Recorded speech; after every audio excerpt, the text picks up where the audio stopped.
भारत पर राज कौन करेगा, इसका निर्धारण दिल्ली नहीं नागपुर करता है। क्या कारण है? क्या आप जानते हैं कि आरएसएस देश की सबसे बड़ी और सबसे प्रभावशाली संस्था है? चलिए आज जानते हैं इसकी पूरी कहानी। आरएसएस की शुरुआत 1925 भारत के नागपुर शहर में 27 सितंबर 1925 को डॉक्टर केशव बलिराम हेडगेवार ने आरएसएस यानी राष्ट्रीय स्वयंसेवक संघ की नींव रखी। उनका लक्ष्य था समाज को संगठित करना, देशभक्ति बढ़ाना और सेवा के माध्यम से राष्ट्र निर्माण करना। यह संगठन किसी एक राजनीतिक दल से नहीं जुड़ा था, बल्कि पूरे समाज को जोड़ने की कोशिश कर रहा था।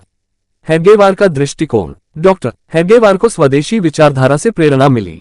उनका मानना था कि हिंदू समाज को मजबूत बनाना जरूरी है ताकि भारत आत्मनिर्भर बने। उनके विचारों का प्रभाव विनायक दामोदर सावरकर जैसे विचारकों से भी मिला। आरएसएस का मकसद था संस्कृति से राष्ट्र निर्माण। आरएसएस की संरचना और शाखा प्रणाली। आरएसएस की ताकत है इसकी शाखाएं। शाखा मतलब स्थानीय स्तर पर चलने वाली गतिविधि, जहां हर उम्र के लोग मिलकर व्यायाम, योग, खेल, चर्चा और सेवा कार्य करते हैं। यहां अनुशासन, आत्मनिर्भरता, नेतृत्व और राष्ट्रप्रेम सिखाया जाता है। भारत में आज 83,000 से ज्यादा शाखाएं चल रही हैं और लगभग 60 लाख से अधिक स्वयंसेवक जुड़े हैं।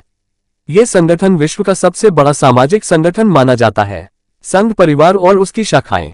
आरएसएस अकेला नहीं है, इसके साथ जुड़ा है पूरा संघ परिवार। इसमें कई संगठन काम करते हैं। एबीवीपी अखिल भारतीय विद्यार्थी परिषद देश का सबसे बड़ा छात्र संगठन, 50 लाख से ज्यादा सदस्य। विद्या भारती 12,000 से ज्यादा स्कूल चलाकर बच्चों को शिक्षा और संस्कार दे रहा है। राष्ट्र सेविका समिति, महिलाओं को समाज सेवा और नेतृत्व में आगे बढ़ने का अवसर।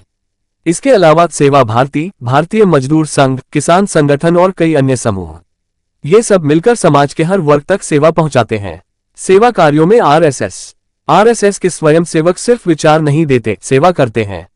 जब बाढ़ आती है, भूकंप आता है, महामारी फैलती है, तब आरएसएस के स्वयंसेवक राहत कार्यों में जुट जाते हैं।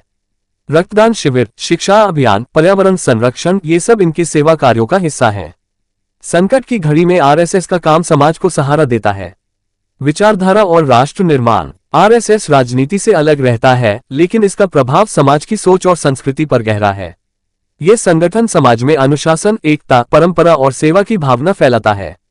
देश भर में लाखों लोग इसके संपर्क में हैं और अपने जीवन में इसे अपनाकर समाज में योगदान दे रहे हैं। आरएसएस का लक्ष्य है भारत को आत्मनिर्भर, शक्तिशाली और सांस्कृतिक रूप से समृद्ध बनाना। भाग 7 शताब्दी वर्ष 100 साल का सफर। 2025 में आरएसएस ने अपनी स्थापना के 100 साल पूरे किए। एक शताब्दी का सफर जिसमें संघ ने लाखों लोगों की जिंदगी बदली, शिक्षा दी, सेवा की और समाज में एक नई दिशा दिखाई। आज आरएसएस सिर्फ संगठन नहीं, बल्कि भारत की पहचान का हिस्सा बन चुका है। आरएसएस की ताकत। नागपुर में शुरू हुआ यह आंदोलन आज पूरे देश में फैला है।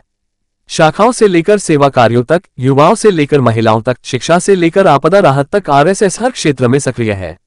इसकी सबसे बड़ी ताकत है अनुशासन, सेवा और राष्ट्रभक्ति। यही वजह है कि आरएसएस को भारत की सबसे महत्वपूर्ण संस्था माना जाता है। अगर आप भी जानना चाहते हैं कि कैसे राष्ट्र निर्माण में योगदान दिया जा सकता है, तो आरएसएस की इस यात्रा से प्रेरणा ले सकते हैं। अगर आपको यह वीडियो पसंद आया हो तो लाइक करें, शेयर करें और सब्सक्राइब करना न भूलें। आपके सवाल और विचार कमेंट में लिखिए, हम अगले वीडियो में चर्चा करेंगे।